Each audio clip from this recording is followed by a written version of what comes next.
Hello. If you've ever been curious about what German prisoners of war experienced in the United States during World War II, then you're in the right place. Today, this is a very small story. Nothing grand, nothing heroic on the surface. Small, but hard to forget. All right, let's get to it. This story doesn't begin with gunfire. There's no shouting, no orders being barked across a yard. It begins with the cold. Not the kind of cold people complain about, not the kind you mention in passing and then move on from. This is the kind of cold that doesn't care what you think, the kind that makes decisions for your body before your mind can catch up. It's 1945, winter in Alaska, at Fort Wainwright. The temperature is minus 36 degrees Celsius. That number sounds clinical, almost harmless when spoken out loud. But out there, it means something very specific.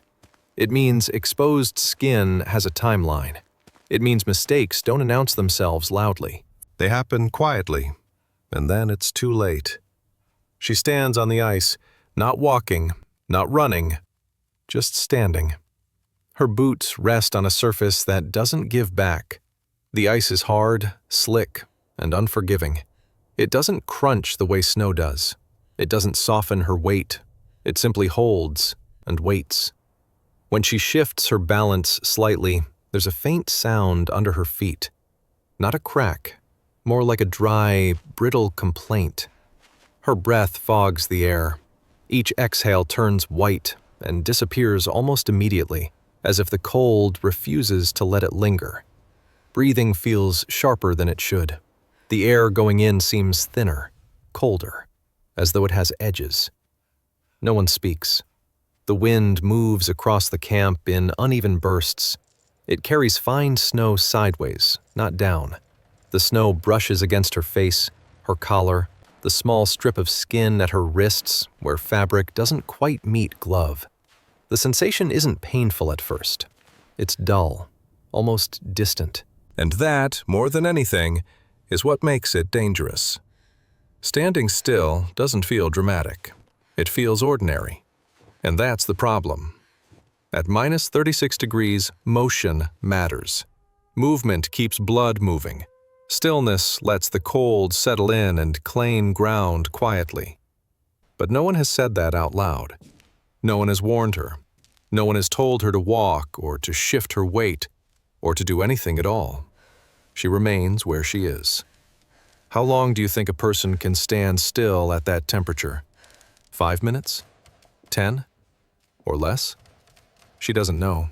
She isn't counting. There's no clock in front of her. Time stretches differently in the cold. Seconds feel longer. Minutes blur together. All she has to measure it by is sensation. Her toes are the first to change. Not pain, at least not yet, just absence. A strange, hollow feeling, as if they're no longer fully connected to the rest of her body. She wiggles them slightly inside her boots. The movement feels delayed, muted. The ice answers again with that same dry sound. No one reacts. Somewhere ahead, a few American guards stand at their posts. They aren't pacing, they aren't staring. They're just there, part of the landscape now. Parkas, boots, rifles slung in ways that suggest routine rather than threat. From this distance, details are hard to read. Hands may be tucked into pockets. Faces are obscured by hats and scarves. No one seems in a hurry. And that uncertainty does something to her. Silence can mean many things in war. Sometimes it means safety. Sometimes it means something is about to happen and you just don't know what yet. She's learned not to assume either. The wind comes again, stronger this time. It pushes snow up against her boots, dusts the cuffs of her trousers. The cold has begun to concentrate now. It's no longer everywhere at once. It's choosing places, fingers, toes, the tip of her nose. Small territories, claimed one by one. She tightens her shoulders slightly, instinctively pulling her coat closer. It doesn't change much. The cold was already inside before she thought to react. Still, no one speaks. That's what makes this moment stretch. Not fear exactly, at least not yet, but uncertainty. If someone were shouting, if orders were being given, she would know how to respond. She's done that before. You follow instructions. You survive the moment. But here, there's nothing to respond to. You tell me, does that make you feel calmer or more uneasy? Her breathing shortens without her noticing. Each inhale feels less generous than the last. She exhales slowly, watching the vapor vanish almost as soon as it appears. The air doesn't hold on to anything for long. The camp itself is quiet, not abandoned, just subdued. No engines running, no loud machinery, only distant footsteps, irregular and far away. The kind of sounds that remind you people are nearby, but not engaged with you. Her feet feel heavier now. Not because of weight, but because sensation is fading. She shifts slightly again, careful not to slip. The ice replies. She thinks, briefly, that standing like this can't be good. The thought arrives plainly, without panic, just a simple observation. But observation doesn't always lead to action, especially when action hasn't been permitted. She has learned that lesson already. The cold keeps working, methodical, patient. It doesn't rush, it doesn't threaten, it just waits, and so does she. No one says her name, no one gestures, no one tells her what comes next. At minus 36 degrees, waiting is not neutral. It is a condition, one that slowly demands payment. But no one has said that yet. She remains on the ice, and for now, nothing has happened. She is still standing there. That's the last normal thing. The ice beneath her boots is smooth, too smooth. Not the kind that grips back when you lean into it, the kind that waits for a mistake. She doesn't fall, not really. It's barely even a slip, just a small loss of balance. A fraction of a second where her weight shifts wrong. That's all it takes. Her foot slides forward an inch, maybe two. The sound under her boot changes, sharper now. The ice doesn't crack. It just answers. And then, suddenly, her feet are no longer on the ground. There's no warning, no hand on her shoulder, no voice saying, "Careful," or "Hold on." One moment she's braced against the cold, the next, her body tilts and lifts, and the world drops a few inches away from her. The first sensation isn't fear, it's disorientation. Her stomach tightens as gravity changes its mind. Her boots swing slightly, useless now, scraping air instead of ice. Her body reacts before her thoughts can catch up. Muscles tense, shoulders stiffen, arms pull inward without instruction. Someone has picked her up. Not gently, not roughly, just quickly. An arm is under her knees, another around her back. The grip is firm and efficient, like this movement has been practiced before. Her coat bunches up at her waist. Cold air rushes in where fabric shifts. No one says anything. No explanation, no apology. Her head is suddenly higher than it was a second ago. The horizon changes. The ice she was staring at moments before is now farther away, angled differently, moving past her in short, jerking motions as whoever is carrying her starts walking. Fast. Her breath catches, not because she's being squeezed, but because her body doesn't understand what's happening yet. Her hands clench instinctively, fingers curling into the stiff fabric of her own coat. Her heart rate spikes, sudden and sharp. This isn't how things usually happen. In her experience, actions come after words. Orders are given. Instructions are shouted. Even violence, when it happens, tends to announce itself first. There's usually a moment, a breath, where you understand what's about to occur. Here, there is nothing. Just movement. The wind hits her face from a new angle. Snow brushes her cheek as they pass through it. Her boots swing again, slightly out of sync with the steps beneath her. She becomes acutely aware of her own weight, of how completely she's being controlled by someone else's momentum. If this were you, what would your first reaction be? Would you try to pull away? Would you freeze? Would you scream? She does none of those things. There's no time. Her mind reaches for context and finds nothing to grab. She doesn't know where she's being taken. She doesn't know why. She doesn't even know who, exactly, is holding her. only that it's an American soldier, wrapped in layers, moving with purpose. Too much purpose. Her body reacts instead. Muscles lock, her jaw tightens, her breathing goes shallow. Each step sends a jolt through her frame, not painful, just unsettling. The sudden warmth of another person's body is confusing against the cold that still clings to her clothes. She is aware, dimly, of other figures nearby. Shapes moving. Boots crunching. Someone turning their head. But no one intervenes. No one calls out. The silence continues. That's what makes it worse. She's not being dragged. She's not being thrown. She's being carried. And there's something about that which feels more intimate, more violating in its own quiet way. Her personal space collapses completely. There's no distance left, no buffer. Her feet kick once, unintentionally. Not a struggle, just a reflex. They hit nothing. Her stomach drops again. You don't need to imagine much at this point. Her thoughts don't go to neutral places. They don't pause politely to wait for clarification. They rush ahead, filling the gap with possibilities she's learned to fear. You know how this works. When you don't know the reason, your mind supplies one, and it rarely chooses a kind explanation. The ice passes beneath them in a blur now. She can hear it. The subtle change in sound as boots strike different patches. She can feel the rhythm of steps through the soldier's arms. 1, 2, 1, 2. Quick, controlled. Still, no words. She wants to ask something, anything, but her throat feels tight, constricted by cold and adrenaline. Her voice doesn't come. Or maybe she doesn't let it. She isn't sure which. Her hands are shaking now. She notices that with a strange detachment. It doesn't feel like panic yet. It feels like her body preparing for something it expects will hurt. Do you think you'd have time to think in that moment? Or would fear arrive first, fully formed, before thought ever gets a chance? They move past the spot where she had been standing, past the invisible line where waiting had felt almost manageable. The ground beneath them changes slightly. The ice seems less open here. The wind shifts. She doesn't know that, though. All she knows is that she's no longer in control of where she's going, and no one has told her why.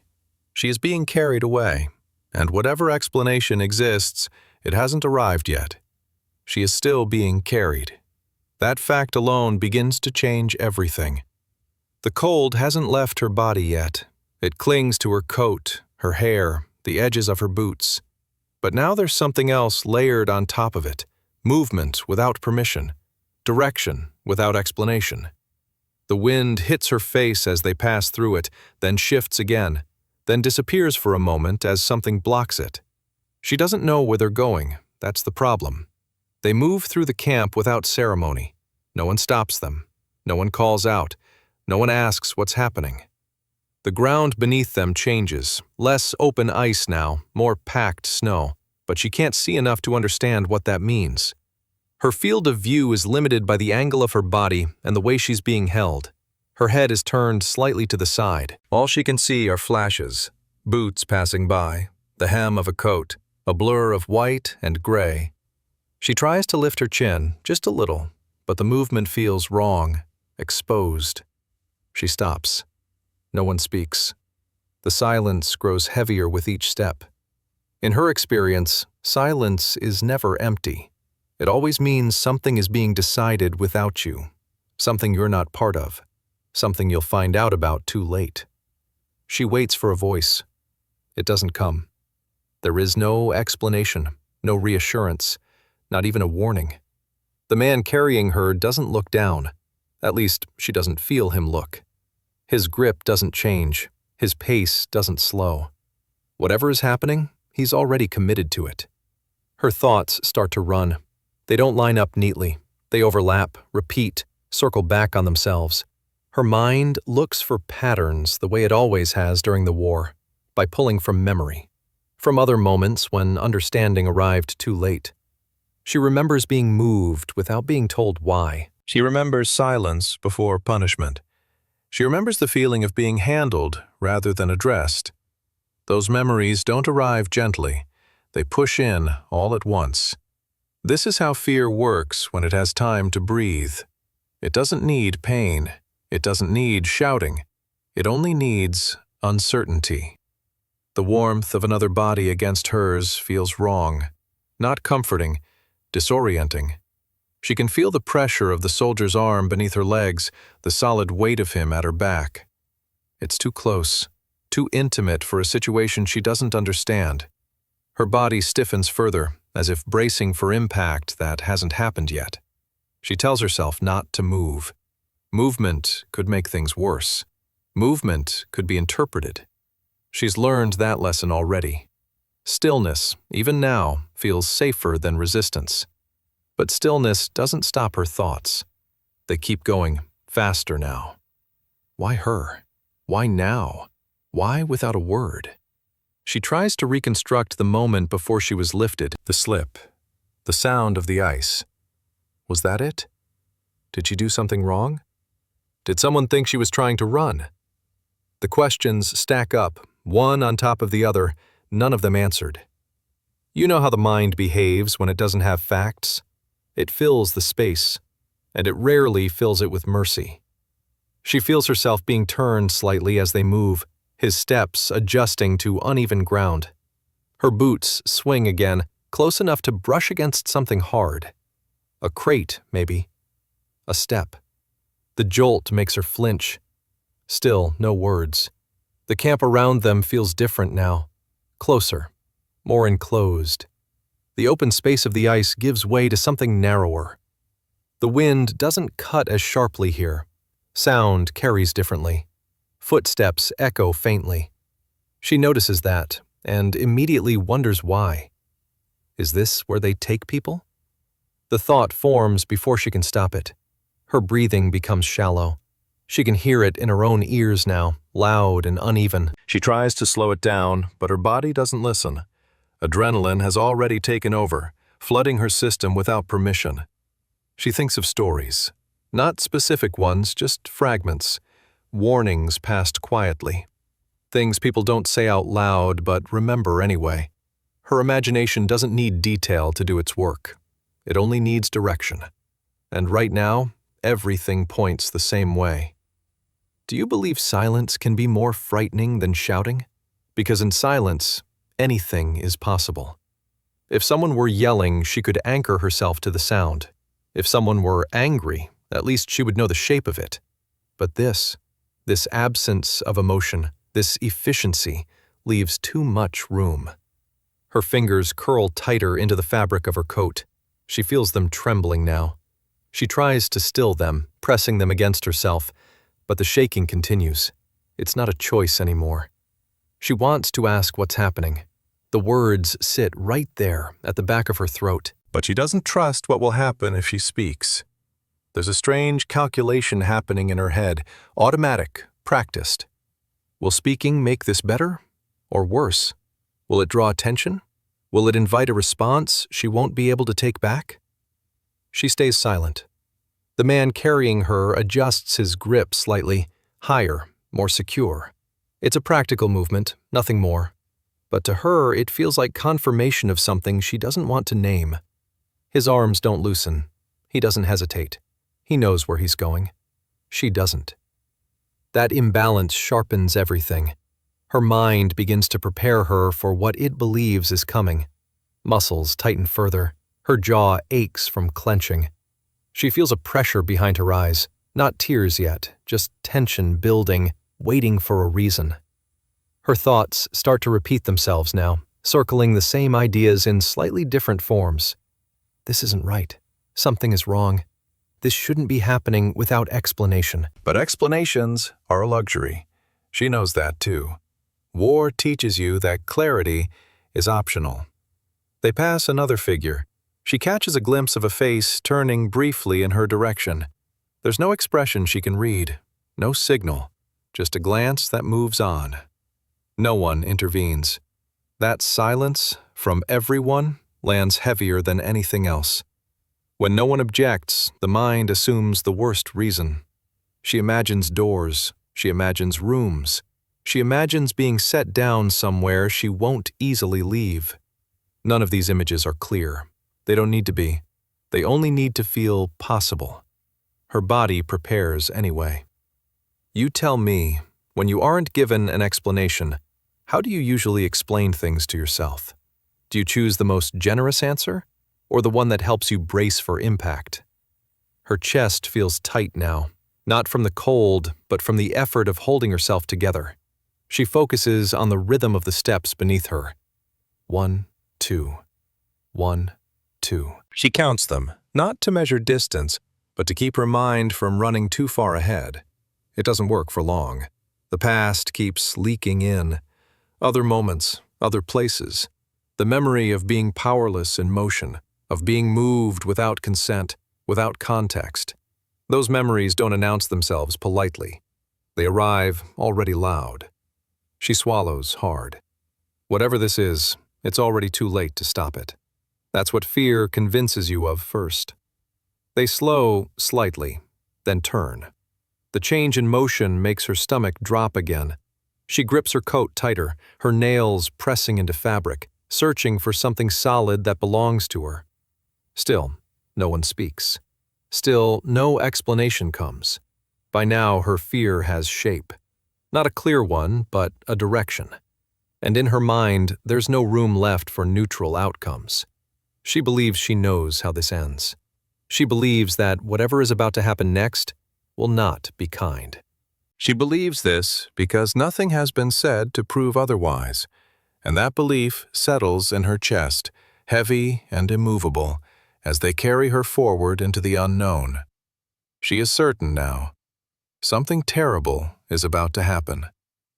They slow down, not suddenly, not enough to feel like relief, just enough for her to notice that the rhythm has changed. The steps beneath her are still steady, but less urgent now, as if whatever danger existed outside has been left behind, or at least pushed out of sight. A door appears in her peripheral vision. It opens. They go inside. The door closes behind them. That sound lands heavier than she expects. Not loud, just final. The wind cuts off instantly, like someone turned it off at a switch. The noise of the camp fades, replaced by a muffled quiet that feels enclosed, contained. Warmth reaches her skin. Not all at once, not dramatically, just a slow, creeping contrast that makes her suddenly aware of how cold she actually was. Her face prickles first, then her hands. The temperature change is enough to register, but not enough to comfort. She is still being held. Her body waits for the moment she'll be set down. It doesn't come. The soldier carrying her steps further inside. She can feel the air change again, less sharp, heavier, tinged with something unfamiliar. Wood, oil, fabric warmed by human presence, the smell of indoors. No one says anything. No one says her name. No one explains what this place is. No one tells her why she's here. The absence of explanation stretches the moment thin. Her mind stays braced, even as her body begins to react differently. The cold that had numbed her starts to loosen its grip. Sensation creeps back in uneven waves. A dull ache pulses in her toes. Pins and needles bloom along the edges of her fingers. It's not pain yet. It's warning. She swallows, her throat dry. Her breathing sounds louder now, trapped in a smaller space. Each inhale feels heavier, warmer.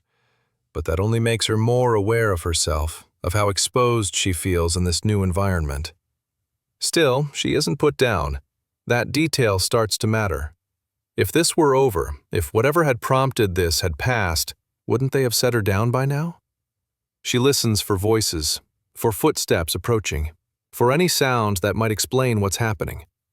There are faint noises in the background, movement somewhere deeper in the building, a distant clatter, maybe. But nothing directed at her. No one acknowledges her presence. Her body remains suspended, caught between cold and warmth, between motion and stillness. It's an uncomfortable in-between. Her muscles don't know whether to relax or stay tight. They choose tight. Time begins to behave strangely. Seconds stretch. She feels each one pass. The soldier carrying her shifts his stance slightly, adjusting his grip again. The movement is controlled, practiced. It doesn't feel careless, but it doesn't feel reassuring either. She realizes she hasn't been hurt. That thought arrives quietly, almost tentatively. She waits for it to be corrected. It isn't. No pain follows, no rough handling, no sudden shove, just the continued fact of being held, of being moved carefully through an interior space she doesn't recognize. Her mind struggles to update its expectations. If you were her, would this make you feel safer? Or would it make you more uneasy? Because now the danger feels less obvious, and that makes it harder to prepare for.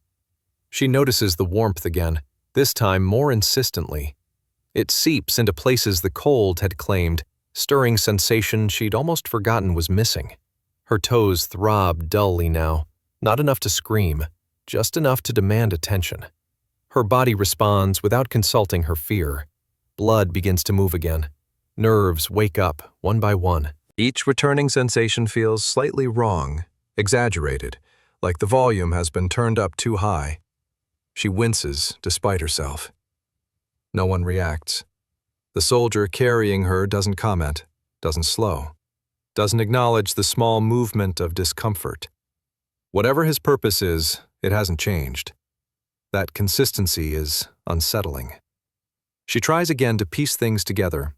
The slip on the ice, the sudden lift, the hurried pace across the camp. Now this, warmth, quiet, waiting. Her thoughts circle the same questions they did before, but with less urgency and more confusion. If this were punishment, why bring her inside? If this were harm, why be careful? If this were help, why say nothing? The lack of answers keeps her suspended just as much as the soldier's arms do. She hears another door, somewhere. Not this one, another, deeper inside. Footsteps pass in the distance. Someone coughs. Normal sounds, everyday sounds.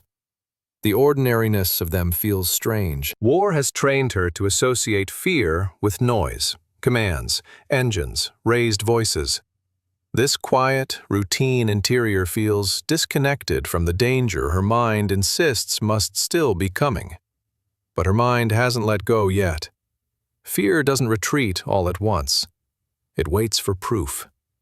Her shoulders ache from being held rigid for so long. She becomes aware of how much effort she's been using just to stay braced. Slowly, involuntarily, a fraction of that tension begins to drain away. She hates herself for it. Letting go feels like a mistake. She listens again for words. None come. Minutes pass, or maybe only moments, she can't tell. Time indoors feels thicker, less defined. There's no wind to mark its passage, no cold bite to keep her alert. Just the steady, oppressive quiet of not knowing. The soldier stops, not abruptly, just stops. Her body reacts instantly, tightening again, ready for the next thing, whatever it is. But nothing happens. He stands there, holding her, as if waiting. For what, she doesn't know. Someone else moves nearby. She senses a presence rather than seeing it. A shift in air. The faint scrape of a chair being moved. Still, no one addresses her directly. No apology, no reassurance, no explanation. The warmth has reached her core now. Her chest feels less constricted. Her breathing slows slightly, against her will. The contrast between what her body is doing and what her mind expects creates a dissonance she can't resolve. Her thoughts start to fragment again, but in a different way this time. Not racing ahead toward imagined outcomes, but looping back on themselves. Why hasn't anything happened yet? Why hasn't anyone told her to do something? Why hasn't she been told anything at all? The waiting becomes its own weight. If you're brought somewhere safe, but no one tells you that you are, does your body believe it? Or does it stay ready just in case? She remains suspended in that question. Her feet ache now, a steady, growing discomfort that makes her aware of how long she'd been standing still outside. The cold had hidden it. The warmth reveals it. Still, she isn't put down. She looks at the wall behind the soldier's shoulder. Plain, unremarkable. No marking she recognizes, nothing that gives her context. The banality of it only heightens her sense of displacement. This place could be anything. Her mind, deprived of information, continues to fill in blanks. But the images it produces are less certain now, less sharp. Fear hasn't disappeared, but it's begun to lose its clarity, its confidence. She doesn't know what's coming, and that, oddly, is worse than knowing. She waits, and waits, for someone to speak. They don't set her down right away. That's the first thing that changes, and the first thing that doesn't. The waiting ends, but not the way she expects. Someone steps closer. She hears it before she sees it. A different set of boots, a different rhythm. The sound is calm, unhurried.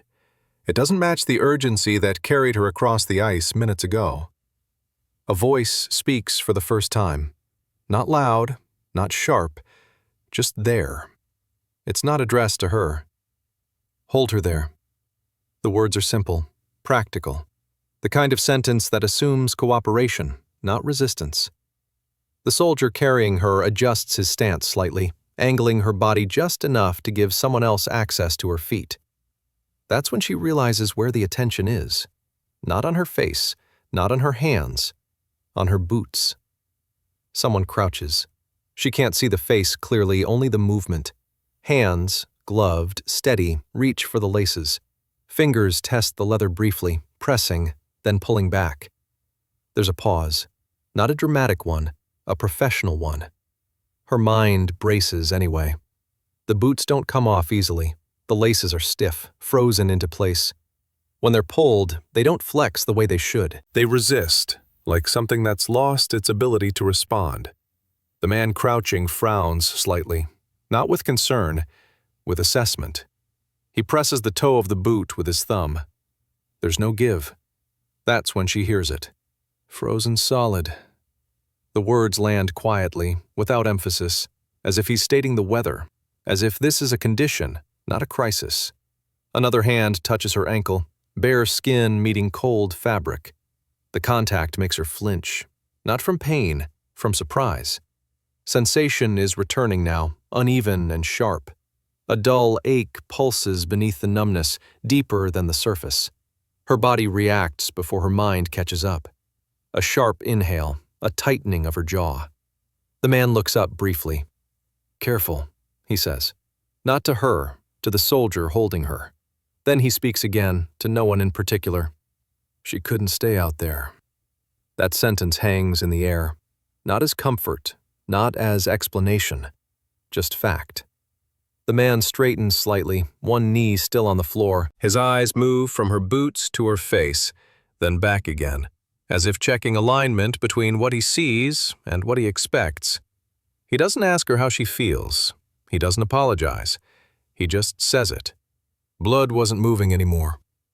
The room feels smaller suddenly, not because the walls moved, but because something has shifted in her understanding. The fear that had filled the space begins to recede, not all at once, but enough to leave room for something else. Confusion. He reaches for her other foot now, repeating the same test. Press, pause. A slight shake of the head. "Couple more minutes," he adds. "Maybe less." No drama, no judgment, just time, measured and unforgiving. The soldier holding her exhales quietly. It's the first sign of emotion she's noticed from him. Not relief, not guilt, just acknowledgement. The man on the floor finishes what he's doing and stands. Then, finally, he looks at her. Not searching her face for permission, not trying to reassure her, just meeting her eyes briefly, the way professionals do when they're about to state something that matters. "We had seconds." That's all. No preamble, no explanation of process, no apology for the fear she just lived through. Just 4 words. They don't land gently. They don't need to. They rearrange everything. The story she's been telling herself since the moment her feet left the ice collapses in on itself. All the imagined endings, all the silent conclusions, All the fear that had grown in the absence of information, it suddenly has nowhere to stand. Her boots weren't just cold, they were dangerous. Standing still wasn't neutral. It was costing her something she didn't yet feel. The realization doesn't arrive with relief. It arrives with a strange, hollow clarity, like stepping into a room you thought was empty and discovering it had been full the entire time. She's lowered now, carefully, onto a bench she hadn't noticed before. The soldier releases her weight gradually, making sure she's stable before stepping back. Her legs tremble as they take on the load again, weak and uncertain. The ache in her feet sharpens as blood continues to return. It's uncomfortable, almost painful, but she welcomes it. Pain means sensation. Sensation means something was saved. The man who spoke is already turning away, reaching for supplies. His role in this moment is finished. He doesn't linger. He doesn't watch her reaction. This was never about how she would feel. It was about how long she had. She sits there, staring at her boots. They look the same as they did before. Scuffed, worn, ordinary. And yet, she knows now that they weren't doing their job anymore. They had become a liability she couldn't see. She swallows hard. Her hands rest in her lap, still trembling slightly. Not from fear this time, but from the release of it. The kind that leaves the body unsure what to do next. She thinks back to the moment on the ice. The stillness, the waiting, the silence. She understands it differently now. The soldier didn't lift her because she was in trouble. He lifted her because time had already started to run out. No one had yelled because there was no time to yell. No one had explained because explanation would have cost her something she didn't know she was losing. The logic is cold, precise, almost cruel in its simplicity. And yet, she's still here. If you were her, how would you feel in that moment? Grateful? Angry? Ashamed for being afraid? Or all of it at once? She doesn't know how to categorize it yet. Her emotions lag behind her understanding. The body often catches up first. A blanket is placed over her shoulders. No ceremony, just a practical addition.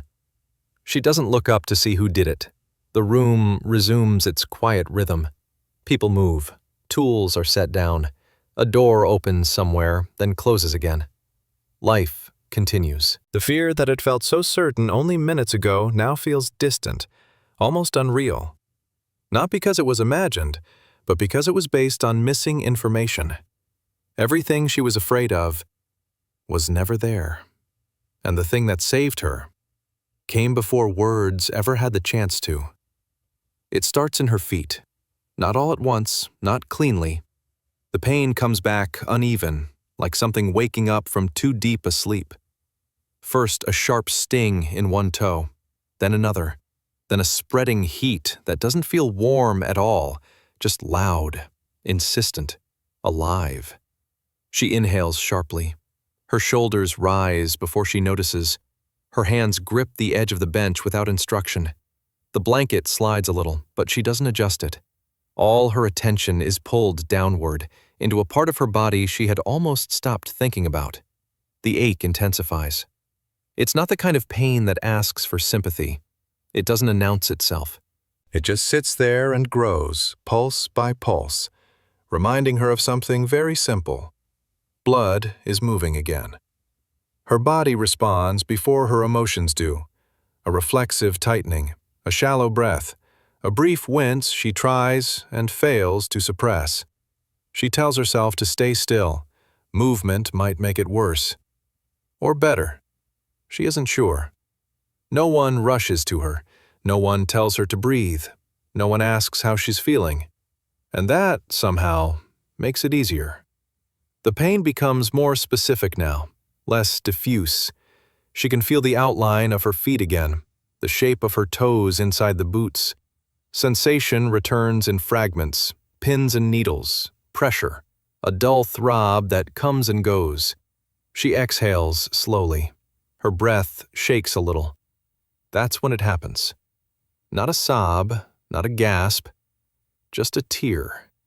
It slips out without ceremony, tracing a path down her cheek she doesn't bother to wipe away.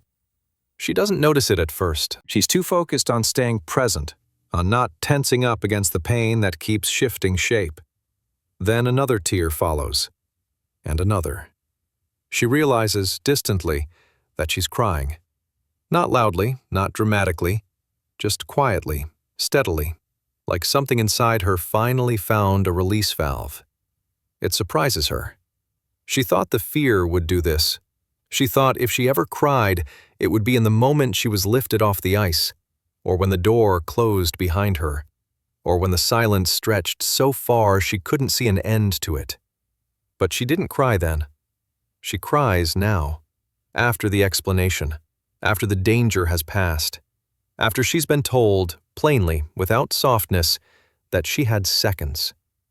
Her body seems to understand what her mind is only beginning to process. She wasn't being punished. She wasn't being taken somewhere worse. She wasn't about to disappear. She was being saved. That word sits awkwardly in her thoughts. Saved. It feels too large, too dramatic for what actually happened. No one shouted. No one made a speech. No one even told her until it was already over. And yet, her feet ache because blood is flowing where it had stopped. Her legs tremble because they're still there to tremble. Her chest tightens, not with fear this time, but with the delayed weight of realization. She had been standing still at minus 36 degrees, standing still long enough for her boots to fail her, standing still long enough for time to start working against her. She had been closer to losing something than she ever knew. That understanding hits harder than the cold ever did. Her breathing changes again, slower now, but deeper. Each inhale pulls in warm air that smells faintly of wood and fabric. Each exhale shakes slightly, betraying the emotion she's no longer trying to contain. She lowers her head. Another tear drops, this one landing on her glove, darkening the fabric. No one reacts. That's important. No one rushes over with concern. No one tells her it's going to be okay. No one tells her not to cry. They let it happen. The room continues its quiet rhythm. Someone moves a chair. Someone sets something down on a table. A door opens somewhere else, then closes again. Ordinary sounds happening around her, not because of her. She cries anyway. Not because she's weak, not because she's overwhelmed, but because her body has finally been given permission to release what it was holding. Fear had demanded control. Relief does not. Her shoulders shake once, then settle. She presses her lips together, trying to steady herself, but the effort feels unnecessary now. The tears come in a steady line, not flooding, just persistent. She lets them. Her thoughts drift back, not to the worst moments, but to the small ones, the quiet ones, the ones that didn't feel dangerous at the time. Standing on the ice, the sound under her boots, the way the wind kept coming back. She understands now how close she was to missing the warning signs, how easily she could have stood there longer, how little it would have taken for this to end differently. That realization doesn't bring panic, it brings grief for something that didn't happen, for damage that was avoided by seconds. Have you ever cried, not because something hurt, but because it almost did? Because you suddenly see the edge you were standing on, only after you've been pulled back. Her tears slow. She wipes her face with the back of her glove, more out of habit than necessity. Her nose feels cold again, now that the adrenaline has faded. She sniffs once, quietly, and straightens her shoulders. The pain in her feet is still there, but it has settled into something manageable. A reminder, not a threat. It pulses steadily, grounding her in the present. She flexes her toes slightly. They respond. That simple fact almost starts the tears again. She stays still this time. The soldier who carried her earlier stands off to the side now, speaking quietly with someone else. He doesn't look at her. He doesn't need to. His role in this moment is finished. He did what was required, when it was required, and then stepped back. There's no awkwardness, no expectation of gratitude. She appreciates that more than she can articulate. Her crying fades the way it began, without announcement. The last tear lingers at the corner of her eye before she wipes it away, firmly this time. She exhales. The room feels different now. Not warmer, not safer, just clearer. The confusion that had filled every corner has thinned enough for her to see around it. She understands the sequence now. The slip, the lift, the silence, the urgency. It wasn't cruelty. It wasn't power. It was time. Time running out quietly. Her chest loosens. The tightness she hadn't even realized she was carrying eases, leaving behind a tired heaviness. The kind that follows after a shock has passed and the body realizes it's still standing. She sits there for a moment longer, letting the last of the emotions settle. No one interrupts. No one stops her. She cried, and nothing bad happened because of it. That, too, is new. When she finally lifts her head, her face feels raw but steady. Her eyes sting slightly, but her vision is clear. She looks around the room, not searching this time, just observing. This is where she is. This is what happened. And she is still here. The realization lands quietly, without fanfare. She takes another breath, then another. And the tears are gone. For now. After a while, nothing else happens. No follow-up conversation, no explanation delivered more gently the second time around. No one gathers around her to make sure she understands. Life in the room simply resumes. That, more than anything, is what gives her space to think. Her feet still ache, but the pain has settled into something dull and predictable, manageable. The kind that reminds you a body part exists, instead of warning you it's about to disappear. She shifts her weight slightly on the bench. The movement is awkward, but possible. She notices that first. Possible. A few minutes ago, that wasn't guaranteed. She looks down at her boots again. The same boots she's worn through marches, transport, waiting. They don't look different now. No visible damage, no dramatic sign of how close they came to failing her completely. That's how it often is, she realizes. The most dangerous moments don't announce themselves. They pass quietly. They feel ordinary. She thinks back to the moment on the ice, standing still, waiting, assuming that nothing happening meant nothing was wrong. She understands now how misleading that assumption was. Nothing happening was the warning. The soldier who carried her doesn't come back to say anything else. He passes through the room once, briefly, then disappears again. She catches only a glimpse of him this time, his back, the set of his shoulders. He looks like someone returning to a task already in progress, not like someone who just intervened in a life-altering moment. And maybe that's the point. What happened to her didn't require ceremony. It didn't require acknowledgement. It required timing. She thinks about how she read that moment at the time, how quickly her fear filled the silence, how easily her mind built a story from fragments and memory. She doesn't blame herself for it. War teaches you to expect harm before help. It teaches you that urgency usually carries a cost. But this was different.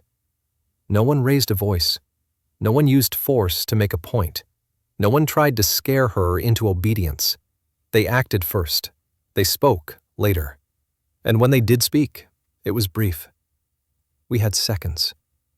That sentence returns to her now, stripped of urgency, heavy with meaning. It wasn't dramatic. It wasn't emotional. It didn't ask her to feel grateful or ashamed. It simply stated a fact. Time was running out. She realizes that if the soldier had stopped to explain, if he had hesitated, if he had tried to soften the moment, she might still be standing on the ice. Or worse. The thought settles slowly.